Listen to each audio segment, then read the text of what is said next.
Hi viewers, வணக்கம். Welcome to screen time with Dinesh. இன்னைக்கு என்ன படம் ரிவ்யூ பார்க்க போறோம் பார்த்தீங்கன்னா அகத்தியா. இந்த படத்தை வந்து பார்த்தீங்கன்னா பா விஜய்ன்றவர் டைரக்ட் பண்ணியிருக்காரு. இந்த படத்துல வந்து பார்த்தீங்கன்னா ஜீவா, அர்ஜுன், ராசிகண்ணா, யோகி பாபு நிறைய பேர் நடிச்சிருக்காங்க. யுவன் சங்கர் ராஜா வந்து மியூசிக் பண்ணியிருக்காரு. ஜீவா வந்து பிளாக்கு அப்புறம் இந்த படம் வந்து ஹிட் கொடுத்தாரா, ஒரு கம்பேக் கொடுத்தாரா அப்படின்றது நம்ம ஜெனுவனா சொல்ல போறோம். இந்த படம் வந்து வர்த்து இல்லையா, அதுக்கு முன்னாடி சேனலை சப்ஸ்கிரைப் பண்ணாதவங்க சப்ஸ்கிரைப் பண்ணுவீங்க. ஜீவா வந்து இந்த படத்துல வந்து பாத்தீங்கன்னா சினிமாவில் ஹாட் டைரக்டரா இருக்காரு. பாண்டிச்சேரியில வந்து பாத்தீங்கன்னா ஒரு பேய் படம் வந்து ஷூட்டிங் போது ஒரு பங்களால வந்து செட்டு போட்டிருப்பாங்க. ஒரு பிரச்சனையினால அந்த ஷூட்டிங் வந்து நின்று போகுது.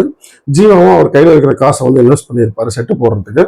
அப்புறம் அந்த என்ன பண்றதுன்னு தெரியாம ஹீரோயின் வந்து அந்த செட்டு போட்ட அந்த பங்களா வந்து நம்ம ஒரு 6 ஹவுஸா வந்து மாத்தி நம்ம டிக்கெட் வசூல் பண்ணலாம், மக்களை வந்து உள்ள கொண்டு வந்து நம்ம டிக்கெட் வசூல் பண்ணி சம்பாதிக்கலாம் அப்படின்னு நல்ல ஒரு 6 ஹவுஸா மாற்றி நல்லா சம்பாதிக்கிறாங்க. அதுக்கப்புறம் அந்த இடத்துல வந்து பார்த்தீங்கன்னா எட்வர்டு, 1940 எட்வர்டுன்றவர் அந்த பங்களாவில் அவர் தான் வந்து பிரிட்டிஷ் காலத்தில் அவர் தான் வந்து ரூலராக இருந்திருக்காரு. அவர் அந்த இடத்துல வந்து பேயா வராரு. எதனால வந்து பேயா வராருன்னு சொல்லி ஜீவா வந்து அங்கே ஒரு புக்கு கிடைக்குது, அந்த புக்கை வந்து படிச்சுக்கிறாரு. அர்ஜுனை பற்றி அப்போதான் தெரிஞ்சுக்கிறாரு. சித்த மருத்துவர், அவர் வந்து ஒரு சித்த மருத்துவராக இருக்காரு. 1940 பிளாஷ்பேக் பார்த்தீங்கன்னா அந்த பிரிட்டிஷ் ரூலர் எட்வர்ட் அவர் வந்து பார்த்தீங்கன்னா இந்தியன்ஸை கண்டால அவர் இந்தியன்ஸை ரொம்ப டாமினேட் பண்ணிட்டே இருப்பாரு. அந்த ஊருக்கு வந்து அர்ஜுன் வந்து வராரு, ஒரு சித்த மருத்துவராக வராரு. சித்த விஷயம் வந்து மக்களுக்கும் சொல்லியிருப்பாங்க. அந்த எட்வர்ட் அவருக்கு ஒரு தங்கச்சி இருப்பாங்க, அவங்க கை கால் வராது. 48 நாள்ல நான் வந்து அவங்கள சித்த மருத்துவம் மூலியமா அவங்கள நடக்க வைக்கிறேன் அப்படின்னு சொல்லி சேலஞ்ச் பண்ணி நடக்க வைப்பாரு. அவங்களுக்கு உள்ள அர்ஜுனுக்கும் எட்வர்ட் தங்கச்சிக்கும் ஒரு காதலும் வந்து வரும்.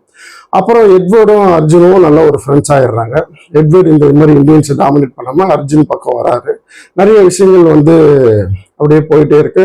அப்புறம் அர்ஜுன் எதிர்பாராத மூலியமா கொலை செய்யப்படுறாரு. ஏன் கொலை செய்யப்படுறாரு, யார் மூலியமா கொலை செய்யப்படுறாரு அப்படின்றது இறந்துடுறாரு. அர்ஜுனும் இறந்துடுறாங்க. எட்வர்ட் வந்து அந்த பங்களால வந்து பேயா இருக்காங்க. ஒரு போன் கேன்சருக்காக வந்து அர்ஜுன் வந்து பாத்தீங்கன்னா ஒரு சித்த மருத்துவத்துல ஒரு மெடிசன் வந்து கண்டுபிடிச்சிருப்பாங்க. அது அப்பயே கண்டுபிடிச்சிருப்பாரு 1940. ஆனா வெளியே வராம இருந்திருக்கும். ஜீவா வந்து அந்த ஃபார்முலாவை எப்படியாவது அது தெரிஞ்சுக்கிட்டு அந்த ஃபார்முலாவை வெளியே கொண்டு வந்து மக்களுக்கு சேர்க்கணும். ஏன்னா ஜீவாவோட அம்மாவும் வந்து பாத்தீங்கன்னா அந்த போன் கேன்சர்னால பாதிக்கப்பட்டிருப்பாங்க. அதனால வந்து எப்படியா இருந்தாலும் பேய் இருந்தாலும் சரி, இந்த அர்ஜுன் கண்டுபிடிச்ச அந்த ஃபார்முலா, போன் கேன்சர் கண்டுபிடிச்ச அந்த மருந்தோட ஃபார்முலா வந்து அந்த பங்களால தான் இருக்கும். அதை எடுத்து கொடுக்கணும்னு சொல்லி பேய்கிட்ட வந்து ஃபைட் பண்றாரு. கடைசியில் அவர் ஜெயிச்சாரா இல்லையா அப்படின்றது தான் வந்து கதை. இந்த படம் வந்து நல்லா ஒரு இன்ட்ரெஸ்டிங்கா இருக்கும். கிளைமேக்ஸ்லாம் நல்லா விஎஃப்எக்ஸ்லாம் சூப்பரா பண்ணியிருப்பாங்க. யுவன் சங்கர் ராஜா பிஜிஎம் வந்து நல்லா சூப்பரா இருக்கும். ஆக்டிங் ஒர்க் அவுட் ஆயிருக்கும். காமெடி வந்து அந்த அளவுக்கு இருக்காது. ஃபர்ஸ்ட் ஹாஃப்ல வந்து அர்ஜுன் வந்து நல்ல சித்த மருத்துவத்தை பற்றி நல்ல ஒரு மெசேஜ் சொல்லியிருப்பாங்க. எல்லா ஆடியன்ஸும் வந்து இந்த படத்தை பார்த்து சித்த மருத்துவம்னா என்ன அப்படின்ட்டு தெரிஞ்சுக்க வேண்டிய ஒரு விஷயத்தெல்லாம் வந்து இந்த படத்துல வந்து தாராளமா சொல்லியிருப்பாங்க. படம் வந்து நல்ல ஒரு என்டர்டைன்மெண்டாகவும் இருக்கும். வர்த்தான வாட்சபிள் தான் நான் சொல்லுவேன். தாராளமா ஃபேமிலி ஆடியன்ஸ்லேருந்து ஃப்ரெண்ட்ஸ்லேருந்து எல்லாருமே போய் பார்க்கலாம். கொஞ்சம் ஒரு டிஃப்ரெண்டான ஒரு படம் தான். கிளைமேக்ஸ் நல்ல ஒரு விஎஃப்எக்ஸ்லாம் நல்லா சூப்பராக பண்ணியிருப்பாங்க. மியூசிக்கல் நல்லா சூப்பராக யுவன் சங்கர் ராஜா வந்து பிளாஸ்ட் பண்ணியிருப்பாருன்னு சொல்லலாம். இந்த படத்தோட ரேட்டிங் நம்ம சேனல்ல என்ன அப்படின்னு பார்த்தீங்கன்னா 3 out of 5. மறக்காம வீடியோ பிடிச்சிருந்தா லைக் பண்ணுங்க, ஷேர் பண்ணுங்க, சப்ஸ்கிரைப் பண்ணுங்க. தேங்க்யூ.